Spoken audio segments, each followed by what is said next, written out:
Good morning, my beautiful, fearless people.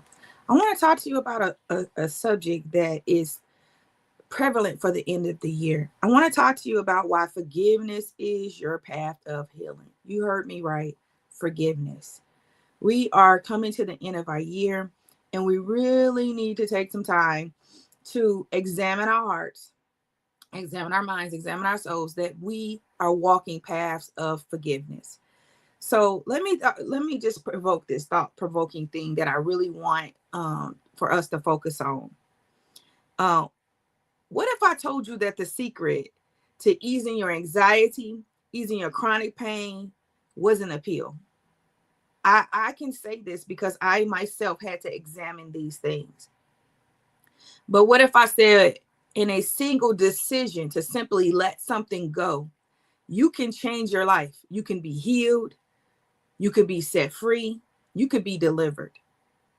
What if that constant tension that you constantly having in your body, in your shoulders, in your back, or you know that worry that keeps looping your brain over and over and over again, or even that pain that's radiating through your legs or through your knees or through your feet or through your back, and you're like, where is this coming from? What is the source? Listen, what if that's all tied to something that is something that you haven't even considered, something that you didn't even think about? Because a lot of times we first thing we go to is something physical to solve our problem, when it's actually something spiritual, that the body is making an announcement to you that something spiritual needs to be done. So what if that all ties to this, a burden you've been carrying for years, decades, even sometimes stuff that happened in your childhood that you forgot, but the body did not? What if it was just a simple act of forgiveness?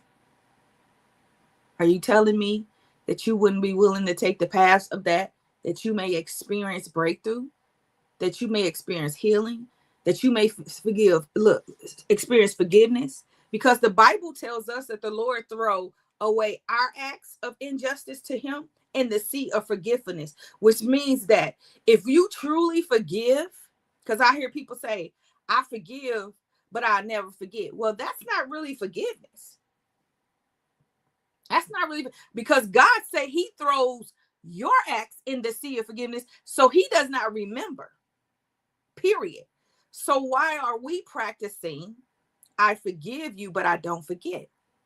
Listen, that's going to do something to your body. That's going to do something to your mind. I want to explore this incredible science thing that a lot of people act. Yep, I said science. Because when it's all said and done, the earth is the Lord's, the fullness thereof, and all that inhabits. So even some scientific things that we hear that people are talking about is also important for us, because it has a spiritual implication. Look, we don't want to talk science because science talks about intellect. And a lot of us don't want to know knowledge and understanding. But God tells us there's a spiritual knowledge, there's a spirit of understanding. Hey, there is power. But we don't want to tap into those sources. But today, Dr. Ware wants to touch into these sources. She wants to go deeper. I want us to be as we say, woke people, but not woke according to the world, but woke according to the spirit. That we may be true overcomers, that inherit all things and experience all things that we need, that we can walk forward and do what God is commanding us to do. So I'm not just going to show a powerful personal story of recovery against all odds. I'm going to show you how it's possible. Stay with me, because we're going to go about to learn this thing, and it's about to be powerful. It's about to be impactful. It's about to be life-changing. So if you have someone in your family who needs healing, that needs deliverance, invite them on this post, because we're about to go deeper into a revolution of breakthrough that can happen right now. Deliverance that's about to happen right now. Healing that's about to take place right now. So I'm going to give you a second to do that, and I'll be right back.